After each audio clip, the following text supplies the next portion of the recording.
Est-ce que vous pouvez revenir sur ces différentes circonstances? Écoutez, comme vous le savez, le matin, nous avons décidé d'aller répondre à la convocation du tribunal. Des militants étaient venus pour nous accompagner. On a pu partir tranquillement, dans la discipline, sans aucune violence. Et les usagers de la route qu'on a rencontrés peuvent le témoigner. Nous sommes allés au tribunal, on s'est entretenu avec le procureur en présence des avocats des deux parties. Et après, lorsqu'on a fini, on est sorti. Et on a pris le chemin de la maison avec toujours le petit cortège qui nous avait accompagnés. Arrivé au niveau de Donka, du lycée technique, malheureusement la police nous a rejoints en essayant de disperser le cortège avec des gaz lacrymogènes. Les jeunes ont réagi et puis il y a eu une certaine bagarre qui s'est très rapidement calmée. Ils sont partis du côté de la corniche et nous on a continué. Mais arrivé au niveau du stade, lorsqu'on a dépassé le stade, ils nous ont rejoints encore, un peu renforcés. Ils avaient renforcé leur équipe et ils ont commencé à pulvériser le cortège de gaz lacrymogène. C'est ainsi qu'on est arrivé difficilement ici au niveau de la station Shell. Avant d'arriver à mon domicile, j'ai dû descendre, essayer de leur parler. J'ai parlé aux militants, j'ai dit calmez-vous. J'ai demandé aux policiers de se calmer, d'arrêter de nous pulvériser du gaz lacrymogène. Et j'ai demandé aux jeunes d'arrêter de jeter des pierres. Malheureusement, la police n'a pas obtempéré. Elle a continué. Moi-même, j'ai reçu ma dose de gaz lacrymogène.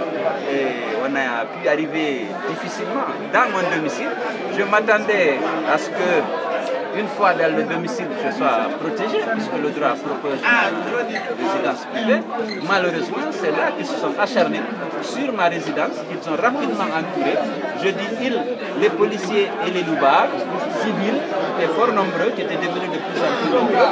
Ils ont entouré la maison du côté de la mer et du côté du portail. Ils ont continué à jeter des pierres dans le domicile et à jeter des bombes lacrymogènes. Au point qu'à un moment donné, vraiment c'était la panique, personne ne pouvait voir personne à côté.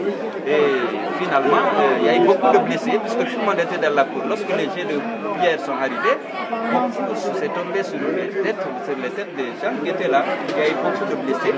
Et malheureusement, nous avons essayé d'appeler au secours, malgré tout la gendarmerie, la police, mais personne n'a voulu réagir. Hélas, on a dit qu'on va faire les enquêtes, savoir ce qui s'est passé. Nous avons dit que nous sommes dans une situation où nos vies sont menacées. Et malheureusement, aussi bien à la gendarmerie, au niveau le plus élevé, on a dit non, le chef d'état-major est en réunion de son aide de camp, mais dites-lui que c'est urgent. Il y a la vie des gens en danger ici. Parce que ceux qui étaient venus avaient des intentions, disons, d'attaquer la vie des gens ici. Ils étaient du côté de la mer, partout, et les véhicules sont là. Les vitres sont cassées, comme on l'a constaté. Et il y a eu beaucoup de blessés, comme c'est ça.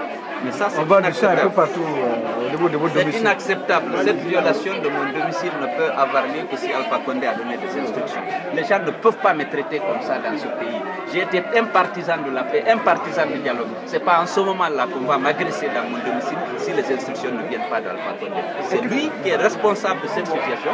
Encore une fois, on a voulu attenter à ma vie. On a violé flagramment mon domicile. On ne peut pas continuer comme ça.